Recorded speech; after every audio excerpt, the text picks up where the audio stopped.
But the other weakness, I think, has to do with the fact that the society remains very unequal in many respects, and the existence of poverty and social exclusion is not just an economic problem, it's also a problem of trust.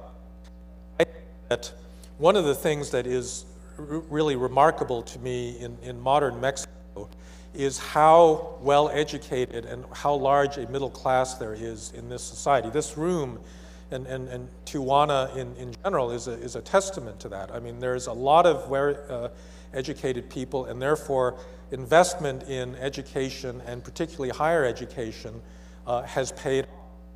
But there's also, I think, a lot of class stratification. There are a lot of people that don't have access to the same kinds of educational opportunities, and they're not socialized in the same way that middle class or elite Mexicans are, in terms of respect for law, in terms of ability to cooperate in civic ways rather than in illegal ways, and so forth.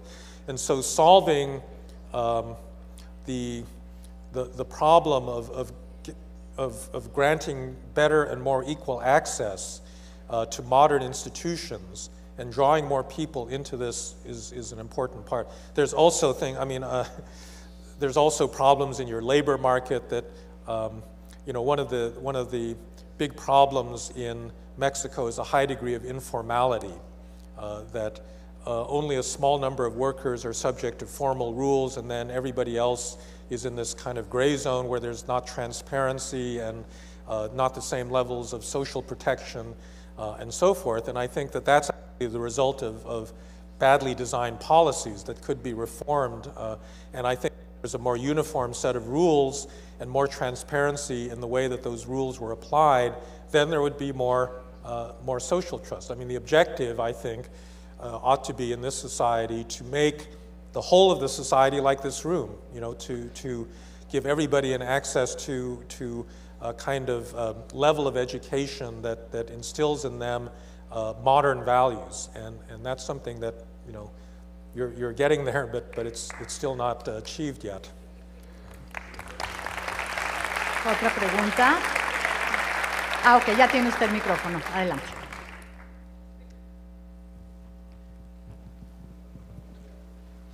It's a very similar question. Thank you, Doctor. It's a very similar question in terms of how do we break the negative cycle that we've been, where corruption has stalled the evolution of these kinds of institutions. So how do we break that cycle into a virtual cycle, and we create the values and the trust that we need? Well, again, I don't think there's at all a simple formula for this. Let me just give you an example, which is the city of Medellin, Colombia, where I've spent some time interviewing people, and because Medellin should be actually a very optimistic example for Mexico, because in the early 1990s, Medellin had the highest homicide rate of the entire world. Nobody had more murders than Medellin. This was in the days of Pablo Escobar, when the narco-traffickers and the paramilitaries were penetrating up into the very highest levels of the government. And how did they get out of this situation? Well, it was a couple of things. So one was actually better democracy. So the 1991, there's a constitutional reform in Colombia that permitted the election and then the re-election of mayors. And for the first time, you had Sergio Fajardo, who was a mathematician. He got his PhD in mathematics from University of Wisconsin. He was a modern politician, not one of these old, corrupt, traditional Colombian politicians.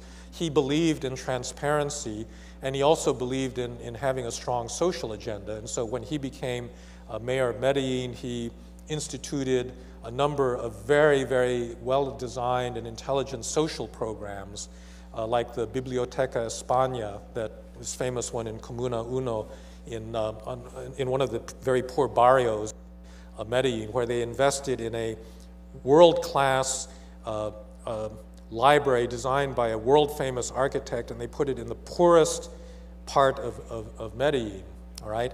And then you also had the larger context with President Uribe, who negotiated outside of the formal justice system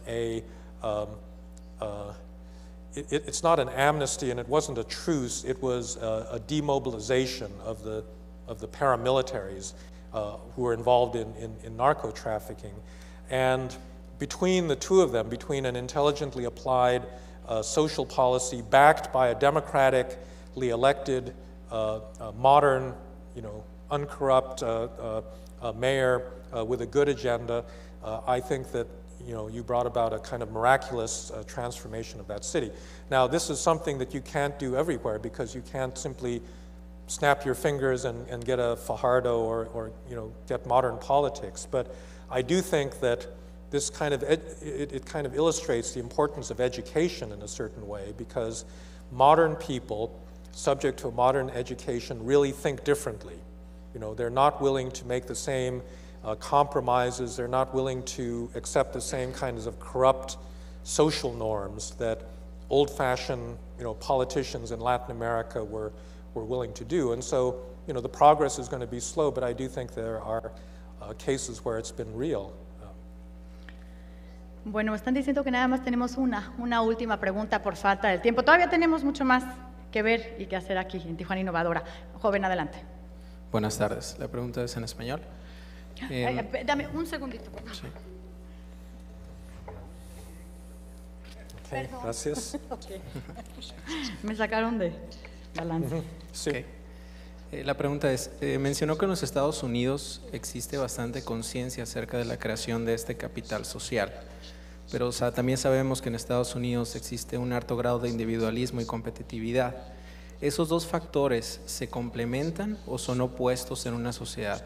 Porque yo creo que si se complementan, también podría desarrollarse en una región como Latinoamérica y demás, ¿no? Donde puede haber esos individuos que son competitivos y muy individualistas en su forma de pensar, pero que esos individuos generan también la creación de esa comunidad. ¿Sí? Okay, gracias. No, that's a very good question. People think of the United States as a competitive, individualistic society, which in a certain way it is. Obviously, Americans just love winners and they love competition. But Americans are also good at cooperating, and in some respects, they cooperate because they want to compete. They want to start a company. They want to do the best make their city the best, or their region, or their neighborhood. And so they learn to work with other people. And so anyone that says that the United States is only a selfish, individualistic society doesn't really understand, I think, historically, the way that's worked. And here I think actually religion has been very important in the United States, because the nature of American religion has been to organize people at a congregational level, at a grassroots level.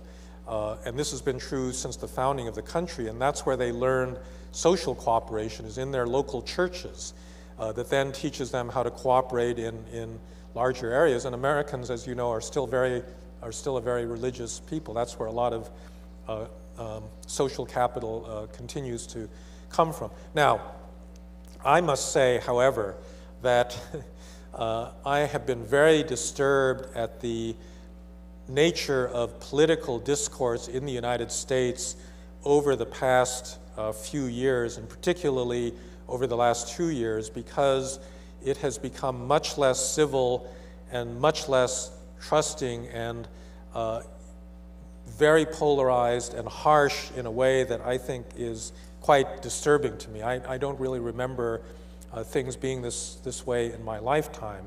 And so on a political level, I think that there's been a kind of breakdown of political trust in institutions. A lot of it is the result of the crisis, because our big institutions, Wall Street and the government, allowed the crisis to happen. It let us down, and people are very angry about that. So in some ways that's understandable.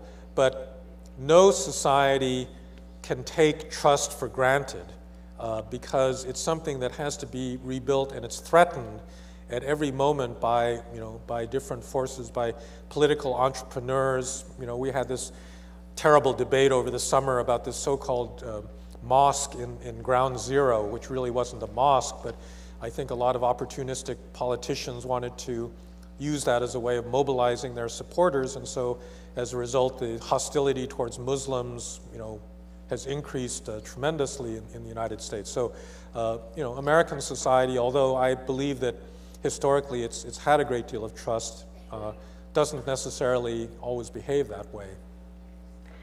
Bueno, un fuerte aplauso. Muchas gracias, doctor. Please don't go.